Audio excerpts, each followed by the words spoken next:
My name is MK. Many of you know me online as Nerdletta. Yes, I'm using a facial filter because the internet is not entitled to my facial algorithm.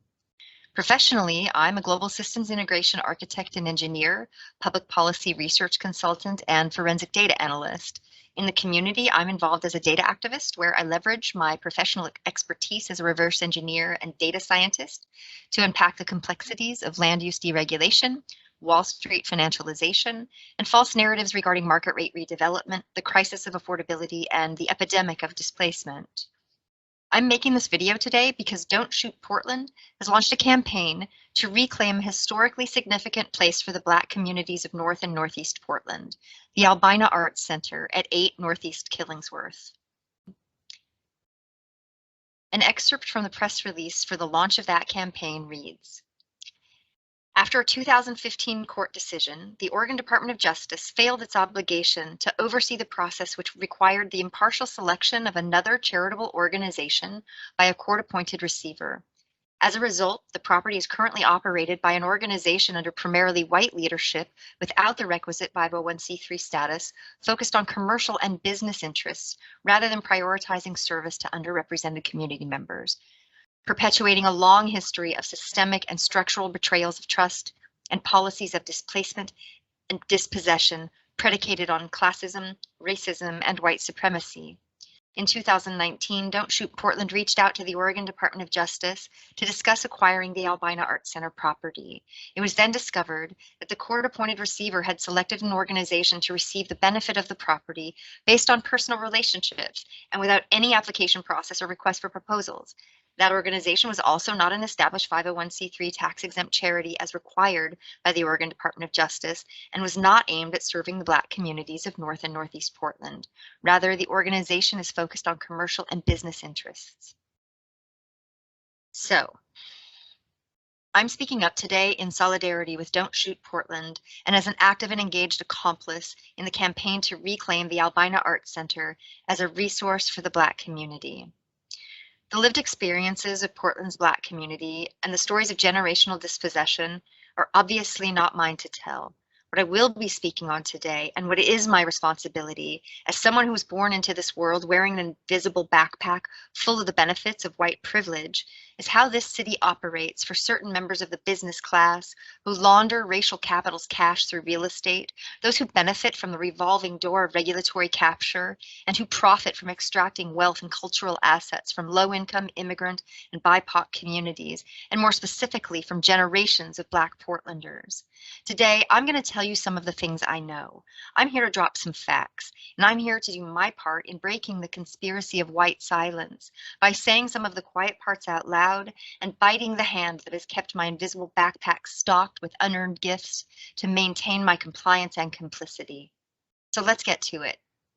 I'm going to provide some examples, all of which come with receipts, of the contemporary constructs of socioeconomic violence, policies of displacement, demolition, and dispossession that are so deeply embedded, not just in our current deregulated, kleptocratic casino economy that has conjured trillions in windfall profits for white-collar criminals, Wall Street racketeers, members of Congress, and presidents alike, unabated and unreckoned since the savings and loan scandal of the late 80s to the present, but also right here at home in our own neoliberal hedge city, a city founded over 130 years ago explicitly with the intention of creating a master planned white utopia, and that is today one of the whitest metropolitan cities in the nation.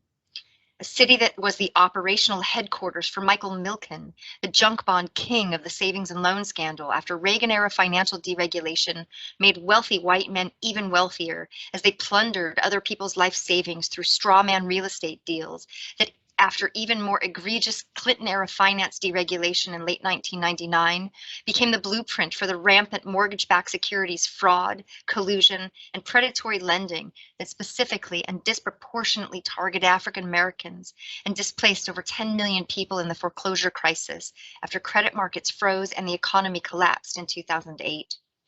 A city that in 2001 proceeded to implement the recommendations of a publicly funded study by Econ Northwest, a blueprint for gentrification, economic disparity, and the crisis of affordability we currently find ourselves in, which stated that developers weren't building the metropolis that urban planners desired because it wasn't profitable enough yet, specifically because land values weren't high enough, land was not scarce enough, and that the profit margins on higher density development are more compelling when land costs are higher, allowing developers to achieve much higher maximum rents. So Econ Northwest laid out a variety of ways in which planners could increase the speculative value of the land through artificial constraints and regulations to limit opportunities for substitution.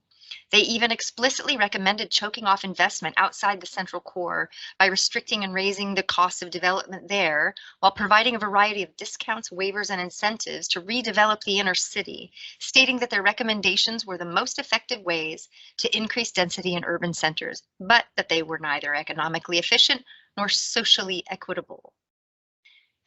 A city whose public and economic development agency didn't just rebrand by changing the name from the Portland Development Commission to Prosper Portland, they also diversified their business structure to create a for-profit real estate development entity in addition to a public-private partnership, allowing them to circumvent the statewide regulation barring public agencies from holding stock in private companies, and yet another legal entity appendage that allows the agency to disregard the statewide requirements for the disposition of surplus public property. A city whose public economic development agency has provided and continues to provide unprecedented sweetheart land deals and hundreds of millions of dollars in public subsidy to a development company owned and operated by two longtime business partners whose relationship goes all the way back to the Lincoln Savings and Loan scandal, which resulted in one of them being indicted for bank fraud and the other forced to sell his ownership shares in his daisy-chained savings and loan and a lifetime ban by the SEC.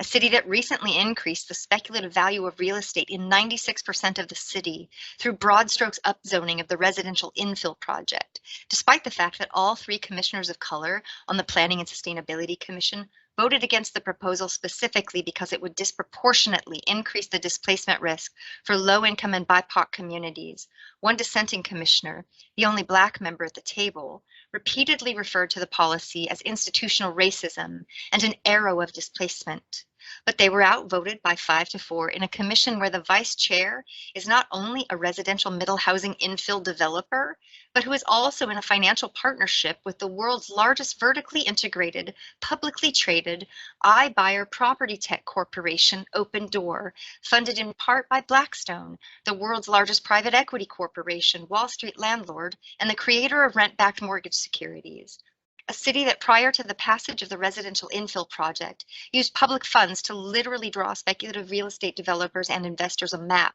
titled RIP Strike Price Underutilized Lots, which identified and targeted every single residential tax lot in the city whose market value would increase exponentially after upzoning,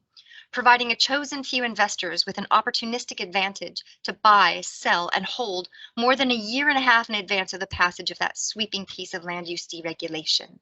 A map that was not included in public-facing project documents or provided to city council members voting on the proposal. A city whose public housing authority has operated for the last 20 years under a special program called Moving to Work that only 39 designated housing authority agencies across the country participate in, allowing problematic commingling of public and private funds with very little transparency, and that the U.S. HUD Inspector General David Montoya has repeatedly criticized in testimony before Congress, stating that in the entire 20 years of the program, there's never been any performance measures, and that of the 39 participating housing authorities, his office launched at least 23 different investigations for abuse, fraud, and mismanagement of the program because of the lack of oversight that the department has provided. A city whose public housing authority received 476 emergency COVID relief housing vouchers from the federal government in June of this year, and to date, more than 6 months later, has only used 15 of them. A city that has seen financial giants like Blackstone, Goldman Sachs, and other private equity Goliaths spending billions of dollars each quarter here in the Portland area buying up tens of thousands of unsubsidized, unprotected, multifamily and single-family housing units. A city whose leadership all along the timeline despite all of this information being publicly available just beneath the topsoil, simply shrugs its shoulders, feigns ignorance, dismisses extractive constructs of poverty and inequality as unintended consequences, and does nothing to address the root cause while continuing to give lip service because talk is cheap. It's also important to note that as part of the 2015 DOJ dissolution proceedings, which placed the Albina Arts Center building into receivership, another property on Northeast Rodney, known as the Achabach Mansion, was also included and placed into that same receivership, a prime piece of real estate on a giant lot. Although another 501c3 nonprofit organization made an informal offer to acquire the property in early 2016 while it was in receivership, that offer was rejected. Instead, the property was sold for $570,000, way below its assessed value, and without ever being placed on the open market to a straw buyer who flipped it within a week to a local serial demolisher and luxury market rate redeveloper for $900,000, who immediately removed it from the historic resources inventory and filed for an expedited demolition permit. A developer who at the time was also a member of the Residential Infill Project Stakeholder Advisory Committee. After the community rallied to save the property from demolition, the developer upped their asking price to $1.1 million cash and demanded payment in 2 weeks to avoid demolition. The fact that the same court-appointed receiver, Troubled Asset Solutions LLC, is also responsible for the current disposition of the Albina Arts Center is yet another example of a long history of structural betrayals, the stacked deck of systemic racism and white supremacy. I stand with Don't Shoot Portland in insisting that they be given the opportunity to reclaim the Albina Arts Center because it's time for a reckoning. It's long overdue, and it's the right thing to do. Thank you for listening.